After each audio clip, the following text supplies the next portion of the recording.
আজকে আমরা 5টি সংগঠনের পক্ষ থেকে একটি রিট করেছি।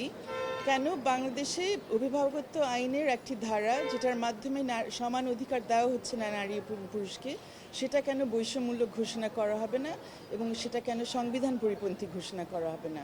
আমরা খুবই আনন্দিত, হাইকোর্ট আজকে রুল জারি করেছেন যে অভিভাবকত্ব আইন 1890 সনের ঔপনিবেশিক আমলের অভিভাবকত্ব আইনের 19 ধারাকে কেন বৈষম্যমূলক ঘোষণা করা হবে না সেই মর্মে তারা আজকে রুল জারি করেছেন।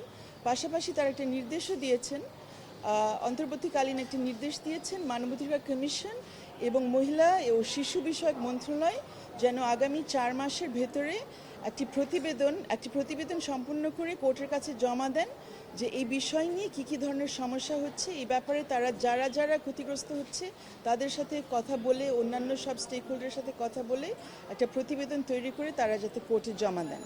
তো আমাদের কাছে মনে হচ্ছে এটা অনেক বড় একটি অর্জন, কারণ ইতিমধ্যে আমরা দেখেছি যে যদিও বাংলাদেশে নারীরা সন্তানদের হেফাজত পাচ্ছে, নারীরা এখন পর্যন্ত একটি ঘটনা ছাড়া কোনো নারীকে এখন পর্যন্ত অভিভাবকত্ব দেওয়া হচ্ছে না তার সন্তানের ক্ষেত্রে। একটি ঘটনা আপনারা জানেন, আমাদের যিনি অভিনেত্রী বাঁধন, উনি তার সন্তানের অভিভাবকত্ব পেয়েছিলেন।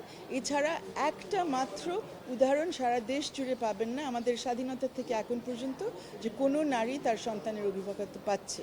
এই পরিপ্রেক্ষিতে আমরা জেনেছি যে আমাদের পার্শ্ববর্তী দেশগুলোতে আইন অনেক আগে বদলিয়েছে, কিন্তু বাংলাদেশে ঔপনিবেশিক আমলের আইনটি কেন এখন পর্যন্ত সংবিধান হওয়ার 50 বছর পরে এখনও কেন বিরাজ করছে, এটা নিয়ে আমরা সবাই খুবই বিচলিত। এবং এই কারণে আমরা 5টি সংগঠন, নারী অধিকার সংগঠন, বাংলাদেশ মহিলা পরিষদ, নারী পক্ষ, তারা এসছেন, আইন নিয়ে গবেষণা যারা করেন থিঙ্ক লিগাল, আলাপ, তারা এসছেন, এবং মানবাধিকার এবং আইন সেবা সংগঠন ব্লাস থেকে আমরাও এসেছি।